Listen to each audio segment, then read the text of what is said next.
Alors, la grande question que les gens se posent, c'est est-ce que les tours à jardin sont rentables avec le prix d'achat? Combien de temps ça nous prend avant de les rembourser? Moi, j'estime facilement qu'on peut la rembourser dans la première année. On fait déjà des économies sur notre facture d'épicerie et par la suite, c'est de la nourriture gratuite parce qu'elles sont bonnes pendant 15 à 20 ans, ces tours-là.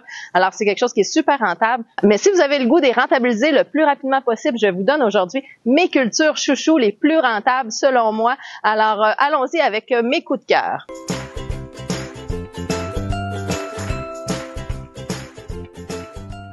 Là, vous voyez, mes tours sont à l'extérieur, mais ces tours-là sont faits pour l'intérieur. Donc, vous pouvez cultiver à l'année dans ces tours à jardin. Ils ont un chapeau de lumière. Je vais vous mettre des images un petit peu parce que là, ça a l'air d'une grande brousse. Là, ils ont été à l'extérieur pendant l'été. Ils sont hyper fournis, hyper productifs. Mais je vais vous montrer un petit peu qu'est-ce que ça a l'air aussi à l'intérieur. C'est vraiment très le fun parce que vous pouvez les garder à l'intérieur pendant toute l'année sans problème. Mais j'ai choisi cette année d'explorer la culture à l'extérieur pendant l'été. J'ai fait justement un vidéo la semaine dernière à propos du fait de sortir les tours pendant l'été. Quels sont les avantages, quels sont les inconvénients? Alors, si c'est un sujet qui vous intéresse, je vais vous mettre le lien à la fin de ce vidéo aussi pour pouvoir aller voir cette vidéo si c'est quelque chose qui vous intéresse de savoir. Alors, allons-y avec la première catégorie d'aliments que je trouve qui est très, très rentable. C'est toutes les verdures, donc les laitues, les kales, les bêta-cardes. Ce sont tous des légumes. Quand on achète ça biologique là, à l'épicerie, ça coûte extrêmement cher, surtout pendant l'hiver où ils sont importés, souvent sont beaucoup moins fraîches.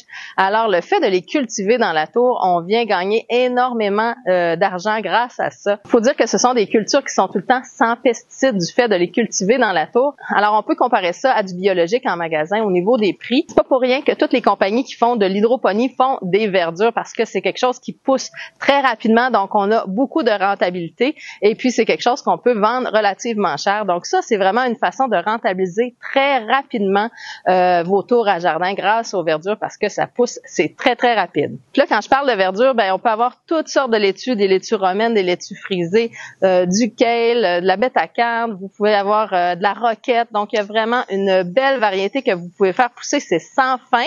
Alors, vraiment, c'est le number one pour rentabiliser vos tours. Ensuite de ça, toutes sortes d'insectes.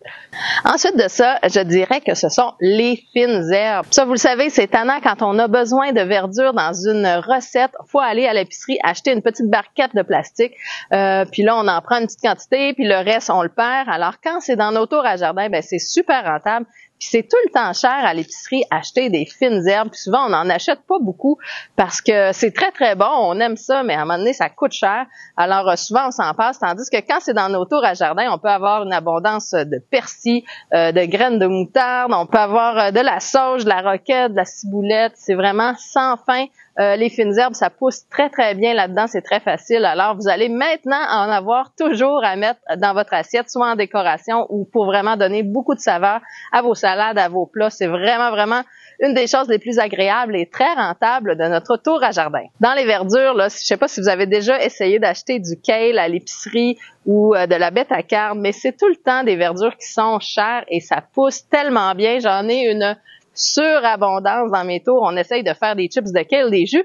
On n'arrive pas à fournir tellement que c'est abondant. Alors, c'est vraiment quelque chose qui rentabilise très, très vite vos tours. C'est excellent. Plus vous mettrez de ces légumes-là, dans le fond, dans votre quotidien aussi, c'est excellent pour la santé. Alors, c'est un autre bénéfice, si on pense pas juste au côté monétaire, c'est vraiment un autre bénéfice parce que c'est certain que quand vous les avez sous les yeux, vous allez en manger beaucoup plus. Une autre verdure que je calculerais presque dans les légumes, c'est les bok choy. Ça pousse tellement bien dans les tours à jardin. Ils viennent de se terminer, mes bok choy. Ils ont duré au moins quasiment 6 mois, je vous dirais. Ça n'a pas de bon sens. On récolte simplement les feuilles extérieures, puis l'intérieur continue de pousser sans cesse. C'est vraiment une culture qui est très facile. Puis ça, c'est vraiment le fun à ajouter dans toutes nos sautés. On met un petit peu de bok choy dans nos salades. C'est vraiment un légume qui est délicieux. C'est pas le légume qui est nécessairement le plus cher à l'épicerie, mais par contre, c'est tellement productif dans la tour qu'on en a régulièrement. Puis ça ajoute dans le fond à la rentabilité. On peut ajouter ça dans nos salades, dans nos sautés de légumes, c'est vraiment délicieux. Puis c'est super abondant dans la tour. Alors ça, c'est vraiment un légume qui est très rentable. Dans les laitues, entre autres, il y a la roquette. Je sais pas si vous avez déjà acheté une barquette de roquette, mais c'est quand même très coûteux, surtout quand elle est biologique. Et puis ça se mange facilement. C'est le fun pour condimenter dans tous les repas, en décoration sur le dessous. C'est hyper bon pour la santé. Alors là, on évite la barquette de plastique et c'est un légume légume vraiment très cher, qui est tellement facile à faire pousser, puis elle est excellente dans les tours à jardin. Alors ça, c'est un autre aspect super rentable. Alors, un autre de mes top coups de cœur, c'est le basilic. J'en ai pas parlé tantôt dans les fines herbes parce que je le vois un petit peu différemment. Oui, c'est une fine herbe qu'on adore, qu'on aime mettre partout. Par contre, on peut aussi la transformer en pesto, évidemment. Et ça, le pesto, à l'épicerie, c'est extrêmement cher. Donc, ça devient très, très, très rentable de faire beaucoup de basilic dans nos tours, ils deviennent gros, ils sont super abondants. Puis on se fait des grosses quantités de pesto, on contrôle tous les ingrédients, c'est vraiment délicieux et c'est vraiment un coût de moins à l'épicerie. Alors ça, le basilic, ça paraît beaucoup sur la facture d'épicerie. En passant, si tu as envie de te procurer une tour pour avoir ton abondance à l'année chez toi, que ce soit à l'extérieur comme ça en été ou à l'intérieur, je t'invite à aller voir les liens qui sont dans la description selon ton pays d'origine parce qu'évidemment, les devises sont différentes et si tu utilises ces liens, ça va me faire plaisir de t'aider, de répondre à tes questions si tu as quelques besoins que ce soit au niveau du fonctionnement des tours. Mais sache que j'ai aussi une liste de lecture sur cette chaîne qui explique vraiment du début à la fin comment utiliser les tours à jardin et il y a toujours du contenu qui vient s'ajouter. Ensuite de ça, il y a une culture qui fonctionne très bien, ce sont les haricots. Moi, j'ai un haricot grimpant dans ce gros fouillis-là qui se promène un petit peu partout. C'est un haricot grimpant. On a des haricots qui restent beaucoup plus petits comme plants, mais j'ai pris un haricot grimpant puis il se promène partout. Donc, je me cherche un petit peu puis je trouve plein de petites surprises comme celle-là. Donc, la plupart du temps, je les mange crus parce que c'est comme un petit bonbon du passage. Alors, dépendamment du nombre de plants que vous mettez de haricots, vous ferez peut-être pas un gros repas puis haricots pour toute la famille en même temps, en simultané. Par contre, il y a toujours des super bonbons comme ça qu'on peut récolter, que vous pouvez mettre dans vos sautés de légumes en petite quantité. Donc, c'est vraiment un légume qui est excellent, qui est très, très bon. J'ai le goût de le manger. Je me retiens, je vais le garder pour après. Mais le haricot, c'est très facile, c'est très agréable. Un autre de mes coups de cœur, je vais aller juste ici, dans le bas de ma tour. Un de mes grands coups de cœur, c'est les poivrons. Je viens juste d'aller le chercher en bas de ma tour, celui-là. Des poivrons comme ceux-là, j'en récolte 1, 2 par jour parfois. C'est vraiment très abondant. Faut dire que j'ai mis quelques plants de poivrons, mais c'est très, très productif. C'est facile à faire aussi, même au niveau de la pollinisation. C'est une culture qui est super simple. On a simplement à brasser ou passer un petit pinceau. J'ai des vidéos pour informer comment faire la pollinisation. C'est très, très simple au niveau des poivrons. Puis les poivrons rouges comme ceux-là, c'est souvent très, très cher à l'épicerie. Alors ça, c'est mon coup de cœur. J'en fais beaucoup parce que j'adore en manger. Puis je trouve que c'est une culture facile et hyper rentable. Donc le poivron rouge, c'est un must. Moi, j'ai 2 variétés que j'aime bien qui viennent des jardins de l'Écoumène. Il y a le Marconi Red, des plants qui restent relativement petits. Et je vais essayer de vous en trouver un. Ah, ici. Ben, il est pas super près. Je vais pas le retirer tout de suite parce qu'il est pas encore assez gros puis il est vert. Mais c'est des poivrons, mais qui sont sur le long. Mais c'est pas des piments forts, c'est vraiment des poivrons. Alors, les poivrons, c'est un must à avoir au jardin. C'est ultra rentable comme légume. Et un autre coup de cœur, ce sont les petites tomates comme celle-là. On prend des plants de tomates pour la tour à jardin qui sont déterminés, donc qui ne grandissent pas à l'infini. C'est important parce que des fois, ça devient très, très gros.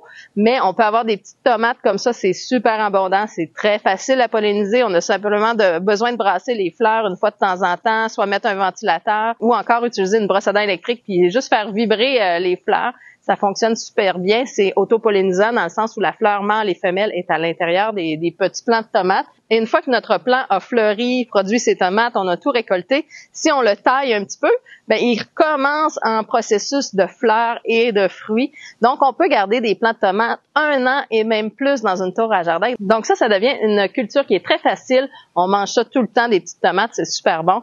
Alors, ça, c'est un des éléments positifs de la tour. Il y a une culture que j'aime moins pour les tours à jardin, ce sont les concombres. Pourquoi? J'en ai fait au début. C'est pas évident comme culture au niveau de la pollinisation parce qu'il faut polliniser les fleurs mâles avec les fleurs femelles. Des fois, on a plein de fleurs mâles, on n'a pas de femelles, etc.